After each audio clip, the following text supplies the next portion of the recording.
नमस्कार, सुवर्णास किचनमध्ये मी सुवर्णा तुमच्या सगळ्यांचे स्वागत करीत आहे. तर आज आपण पाहणार आहोत उकडीचे मोदक. त्यासाठी मी 1 वाटी तांदूळ भिजत घातले होते. हे 4-5 तास भिजवलेले आहेत. त्याचं पाणी काढून घ्यायचे आणि हे मिक्सरला वाटून घ्यायचे. आता तांदूळ आपण असे मिक्सरमधून वाटून घेतलेले आहेत, बारीक पेस्ट करून घेतलेले आहे. ज्या वाटीने आपण तांदूळ मोजले त्याच वाटीने पाणी घ्यायचं, 1 वाटी, आणि ते उकळायला घालायचे. त्यामध्ये चवीप्रमाणे मीठ घालायचे,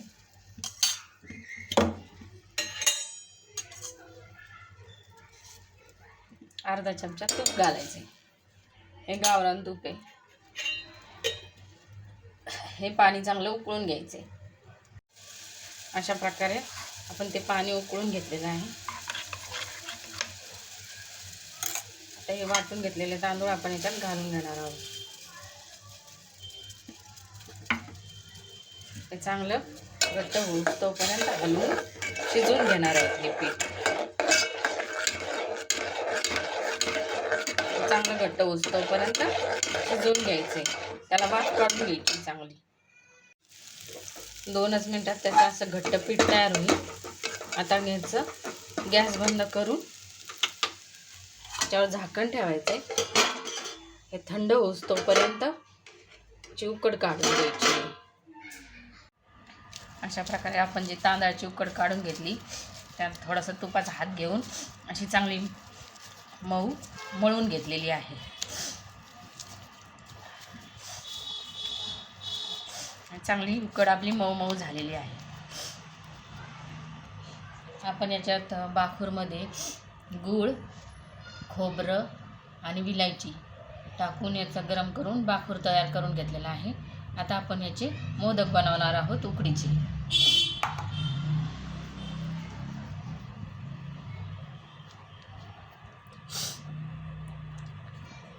आपण असे छोटे छोटे गोळे तयार करून घेणार आहोत.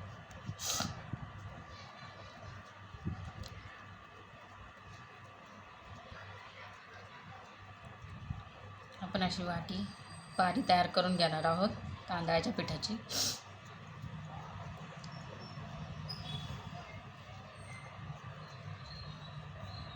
हा बाखूर याच्यामध्ये भरून घेणार आहोत.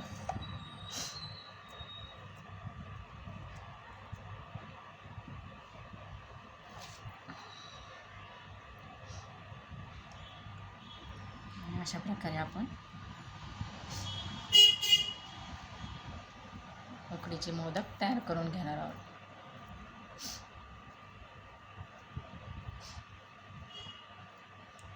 अशा प्रकारे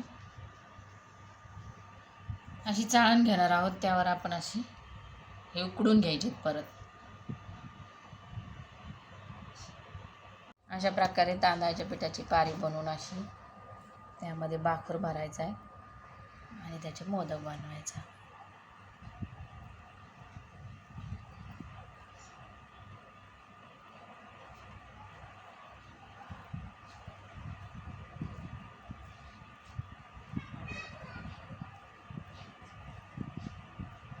अशा प्रकारे सगळे मोदक बनवून घेतलेले आहेत.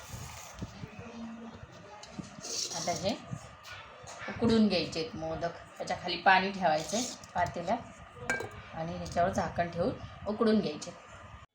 अशा प्रकारे आपले उकडीचे मोदक तयार झालेले आहेत. तुम्ही ही रेसिपी घरी ट्राय करा आणि कमेंटमध्ये नक्की सांगा की तुम्हाला ही रेसिपी कशी वाटली ते. व्हिडिओला लाईक, शेअर आणि सबस्क्राईब करायला विसरू नका. बाय.